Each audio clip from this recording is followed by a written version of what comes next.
ngayong umaga ay magre-repair tayo ng ating mga sirang cage. Papalitan natin ang plastic matting. Simulan na po natin.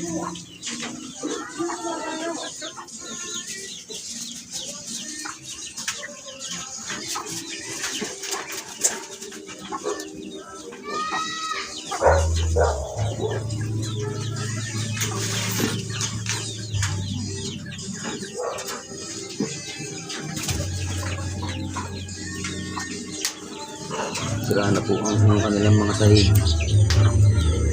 Papalitan na natin ng plastic matting. Re-repair po natin. Baka po pasukin ng daga.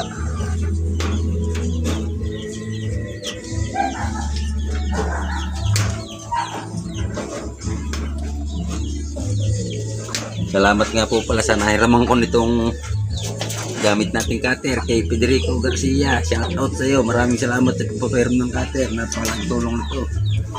Talagang wala ko tayong magagamit kung walang mahiram.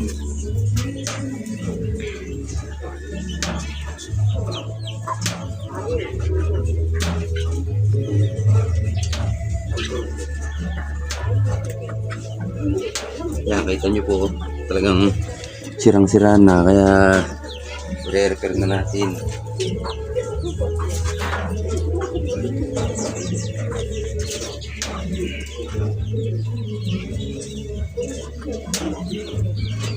Medyo matigas pa rin po itong mga spring, kahit kalawangin na. Galvanize po ito eh. Galvanize golden cup.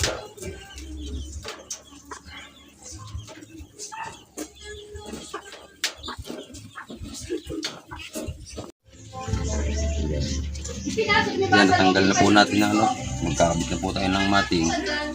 At abangan na lang po natin yung susunod na gagawin natin. Update na lang po kayo.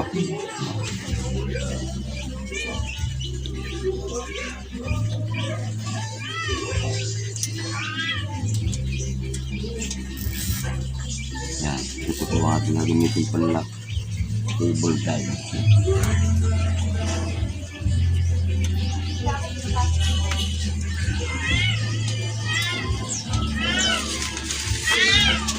Para hindi po siya mag-iwalagi.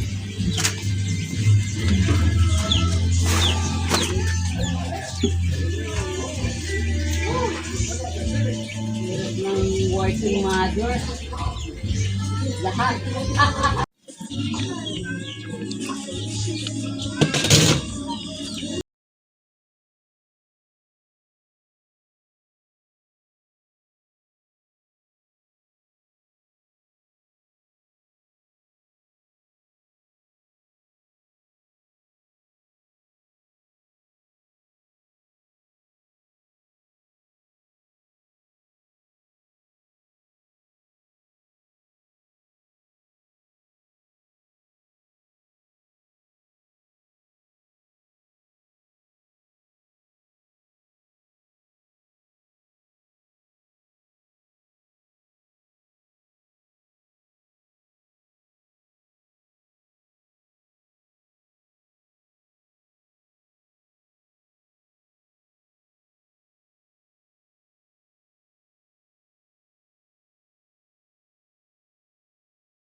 Dito po tayo sa pag-repair ng ating cage. Ayan, meron na po tayong nilagay na matting. Ito po, ito nang kasunod, yung kabilang side. Yung kabilang side po ay halos tapos na. Yan, para maganda po ang kapakan nila at ang mga dumi nila ay mahulog. Saka nandudumi po silang maigi kapag screen. Yan, para maganda-ganda sila. Sana po ay pumasya ang ating cable tie. Kung kakapusin. Update ko po ulit kayo mamaya sa susunod na pag mangyayari. Salamat po. Paggawa na po tayo ng isa ay hindi nakakasya ang ating cable tie. Salamat po natin ngayon.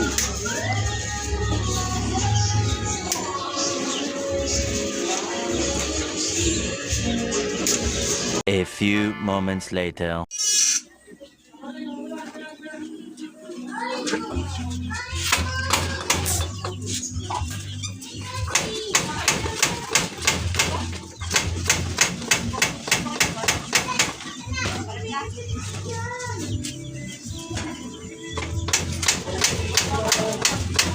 isa po ang ating magagawa ngayon. Kulang ang voltay. Pero ito po yung ating repair. Yan. Ang ganda naman po resulta. Wala na po kasi ang ating mga guys. Kaya i-repair natin. Yan. So, naka-plastic matting na po sila na flooring. Hindi na po mandudumi ang mga paan nila. Yan. Hindi na pala kakasya yung ano dito. Tubigan. Hindi na po yata kakasya yung ating lagay ng tubig. Nasobrahan ng adjust. Kaya natin lalagay dito sa kabila. Dito na lang. Dilipat na lang po natin yung lagay ng tubig dito sa kabilang cage.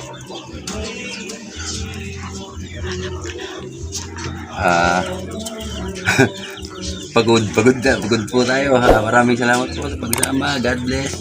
Bye.